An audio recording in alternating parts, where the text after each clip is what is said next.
નમસ્કાર દર્શક મિત્રો, હું છું રિપોર્ટર યાસીન ભાગોર અને આપ જોઈ રહ્યા છો ફતેપુરા લાઈવ। આજના મહત્વના સમાચારની વાત કરીએ તો ફતેપુરાથી ઘુઘસ જતા માર્ગ પર બિચોર ગામ નજીક રસ્તાની બાજુમાં એક અજાણ્યો પુરુષ ઈજાગ્રસ્ત હાલતમાં મળી આવ્યો।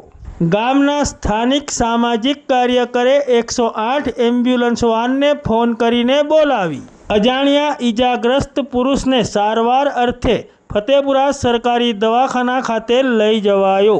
આજે તારીખ 8 સપ્ટેમ્બર 2024 અને રવિવારના રોજ સાંજે 6 વાગ્યે મળતી માહિતી પ્રમાણે ફતેપુરા તાલુકાના મુખ્ય મથક ફતેપુરાથી ઘુઘસ જતા માર્ગ ઉપર બિચોર ગામ નજીક રસ્તાની બાજુમાં એક અજાણ્યો પુરુષ ઈજાગ્રસ્ત હાલતમાં મળી આવ્યો હતો।